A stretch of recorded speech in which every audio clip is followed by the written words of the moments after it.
This is your time.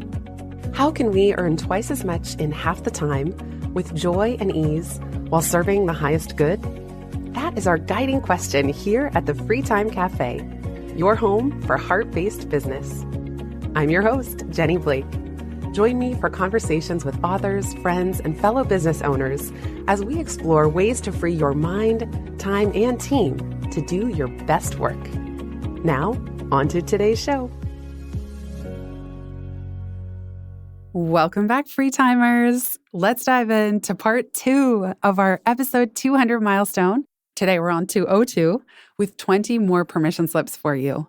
These are some of my favorite because they speak to the emotional ups and downs of entrepreneurship, of being sometimes the breadwinner for your family, not having the consistency of a steady paycheck, possibly being extra hard on yourself about how you're managing things, and all of the challenges that can come with having so much on your shoulders and then navigating such choppy economic seas as we've all been experiencing these last few years. These permission slips spoke straight to my heart, and I know that they will to yours as well. As I mentioned last time, it would be such a gift if you could share this episode with a friend. Share it to a fellow business owner, or if you're part of a small group mastermind, to anybody you think could benefit, who it would just lift their spirits to hear some of these permission slips today. You can always leave me a note at hi@itsfreetime.com if this episode resonates. As I mentioned last time, I would also love to invite you to have more conversations like this with even more than what I share on the podcast in our private BFF community. That's at itsfreetime.com/BFF, promo code podcast. It gets you access to a private group community forum for talking through sticky challenges, a private podcast feed with a bonus episode every single month, a live Q&A call with me, Brilliant Sparter Live, where you get to do small group breakouts, masterminds with other business owners, and bonus workshops from time to time. That's at itsfreetime.com/BFF. Without further ado, let's dive into these 20 bonus permission slips celebrating episodes 200 and 202.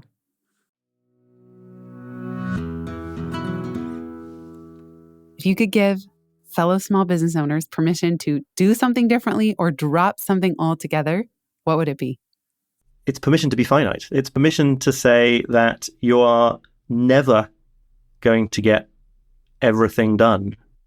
You are never going to get on top of everything. You are never going to be in a position where you're not dropping a single ball, you're not making a single person feel angry or disappointed, you're not failing to meet a single obligation. This is structured into reality. It is not your failing. It's not because you haven't found the right technique or applied enough energy. It's built in to being finite in a world of infinite inputs and infinite possibilities and infinite demands. And I think that as soon as you see that and just relax a little bit into reality as it is, it's just wonderful, and it's wonderfully empowering, because then you can start doing a few things that really count.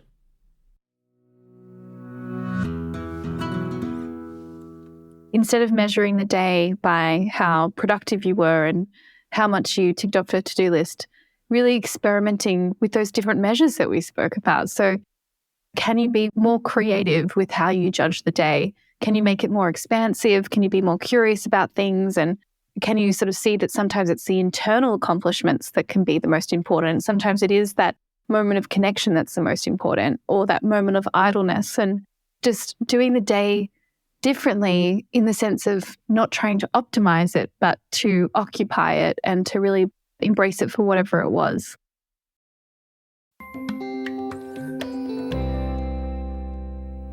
You have permission to feel. This role of the CEO, the role of the founder is, the archetype is this like impregnable, won't cry, won't be sad. And like, sometimes you just need a good cry, and that's okay.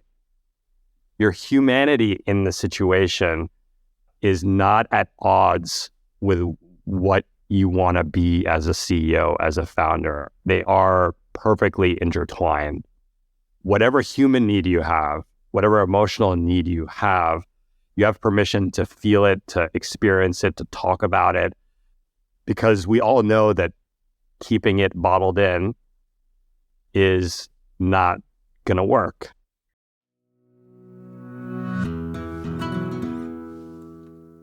drop whatever shame or fear you have around creating something imperfectly and truly stepping into the fear and just being like, this is actually my superpower. The thing that makes this so scary is what's going to make it really impactful, even on a personal level. Even just going through the exercise and doing something that's really scary and making it really low stakes. I'm just doing this and let's see what happens. Not I'm doing it because I need 100 clients, but I'm doing it because this is another way for me to express or another way to reach out to people, and people will resonate with you and you don't know why.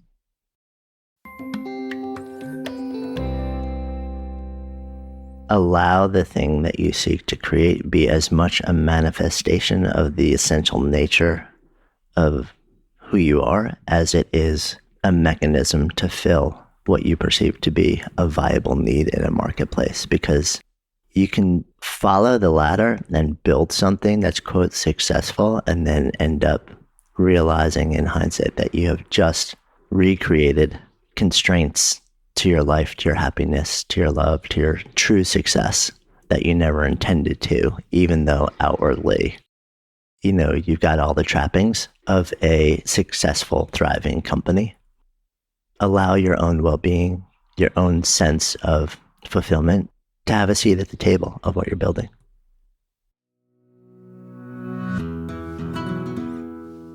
I just want you to trust your hearts. One of my Sufi teachers said, if you're in your practices, you can trust your whims. If you have a reaction to something, there's wisdom in that. If you have resistance to doing something, there's wisdom in that. The image that you're getting in your resistance may not be the complete picture. There may be something to still learn and lean into, but I don't want you to think that something's wrong or broken in you simply because you have a reaction to something. There's wisdom in your reactions.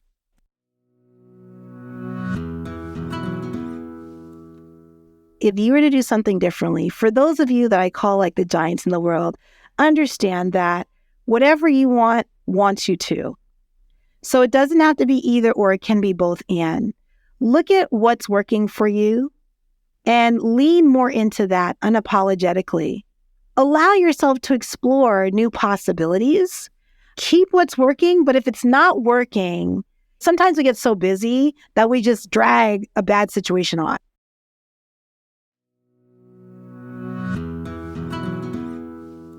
This is the permission slip that I've had to write to myself, is just be your whole self and grant yourself permission to live your most beautiful life. And if you want, build your most beautiful business. You deserve it. You don't have to prove anything to anyone. Go live it, go own it, go be it. Permission to be you.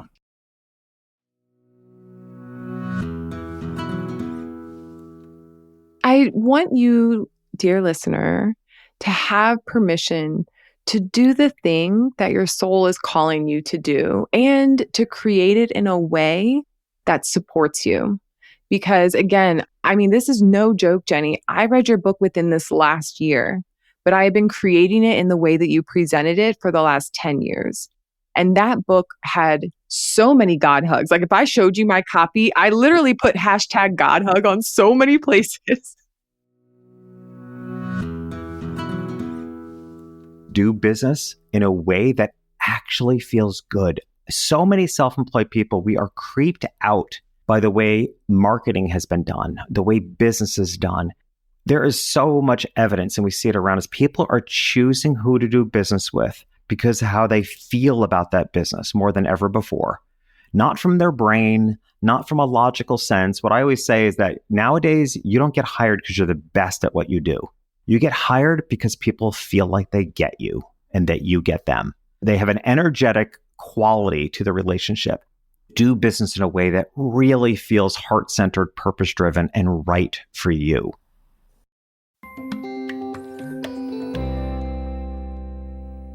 Drop the socialization that tells them that they should be in a different place than they are, or they should be doing more, feeling guilty for what they haven't done in the past.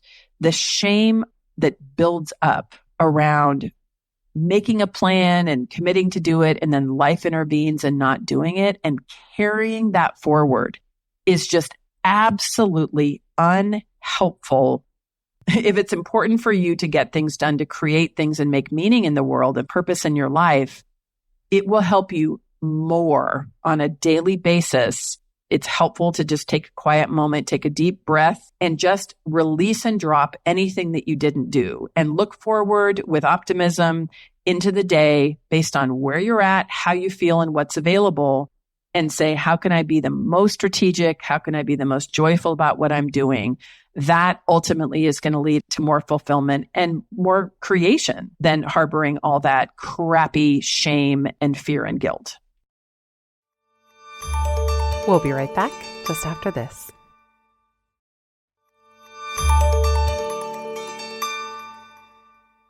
We think when we start businesses that every single day is going to be a rainbow and we're going to find that gold at the end of it and hang out with the leprechaun and give him a high five or something like that. But that's not always the case.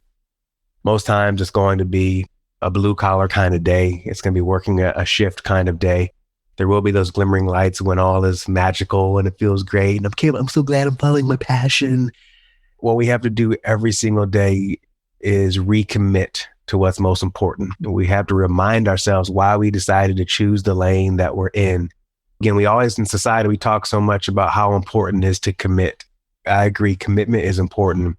But what's even more important is recommitting every single day to what's most important. I decided to start this business of mine, whether I'm the only person or I have hundreds of employees, for this reason. This is why I'm doing this. And I think we lose that flame of why we started it.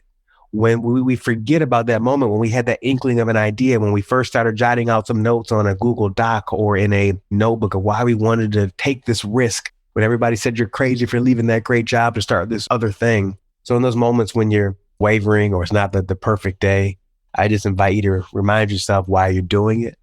And two, if it's still that important to you, just to recommit to that decision.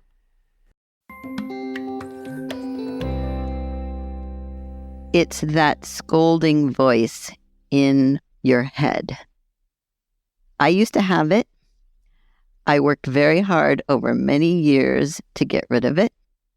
And sometimes it manifests as imposter syndrome, what people call imposter syndrome. Sometimes it manifests as, oh my God, I can't believe I did it that way. Bad, bad, bad.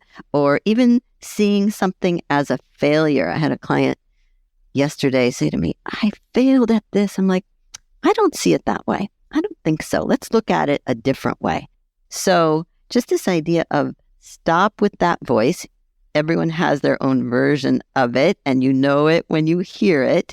Can you stop with it and just speak to yourself with more grace, with more love, perhaps with more joy?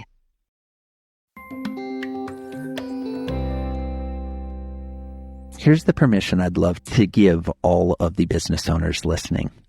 Be more gentle with yourself.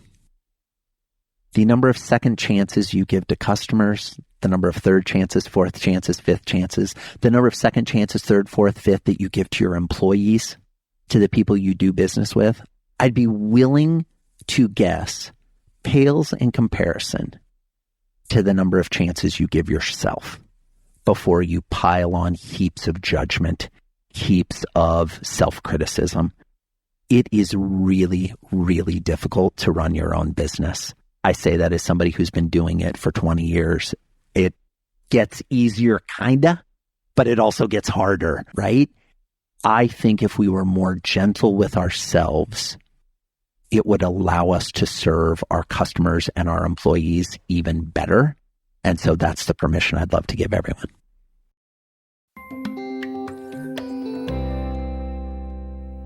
One of the things I've been working on, this idea with my coach, that I'm earning my paycheck over a long period of time. So I have a sort of highly developed sense of duty, and I like to get things done. And that can mean that if there's a quiet day where things didn't quite go down the way I thought they were going to be, or maybe I have two young kids, maybe one of them was sick and so had to stay home from daycare and the day was a wash. When things like that would happen, I would really think I need to make up for this time, right? I could always do more, can always turn it on, need to get this done. And so this idea that I'm earning my paycheck or I'm having impact over a long term, over a year, maybe it's over multi-years. This goes back to the imposter syndrome, Jenny. Every single day needs to be evidence that I am critical and I need to be here and I'm having impact. So sort of being gentler with myself and giving myself permission to know that there are ebbs and flows and the impact is earned and proven over the longer term.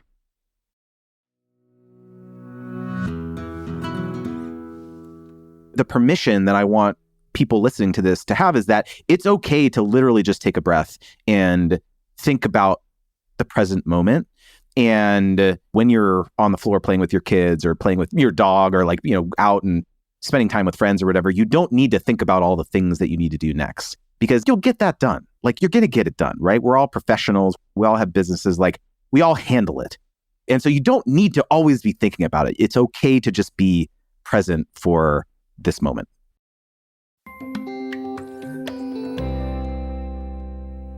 Business owners are generally naturally very ambitious.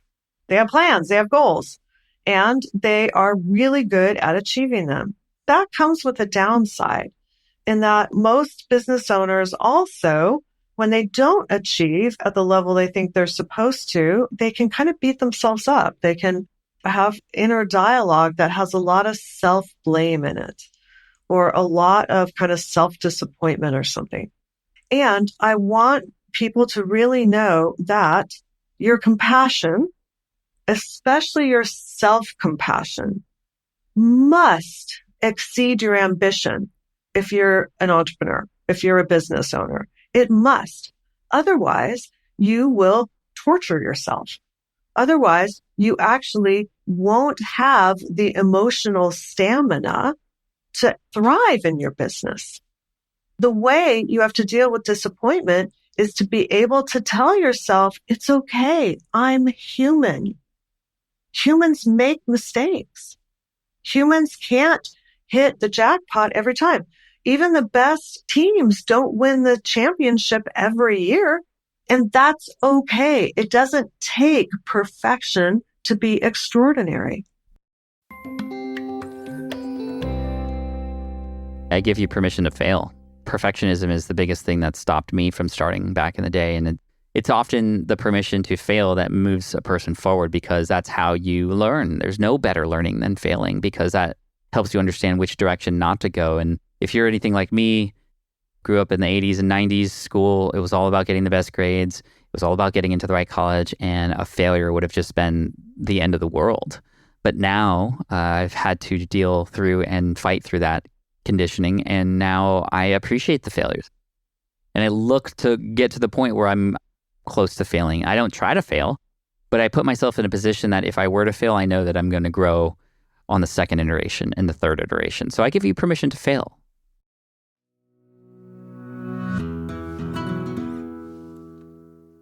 Permission to breathe. There's time.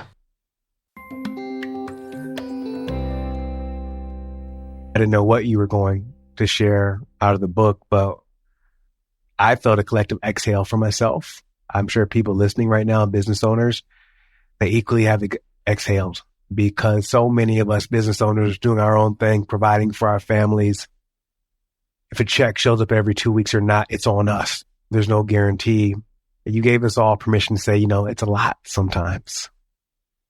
It's a lot on our shoulders. It is so much to handle, and our society nowadays tells us sometimes to a fault to suck it up or hustle harder, but we don't give ourselves permission sometimes just to exhale and say, man, it's a lot. I'm stressed. I'm anxious. Q2 isn't looking like I thought. What's the future going to look like? But we also know simultaneously, and the reason why you write this book is that in many ways, we wouldn't have it any other way.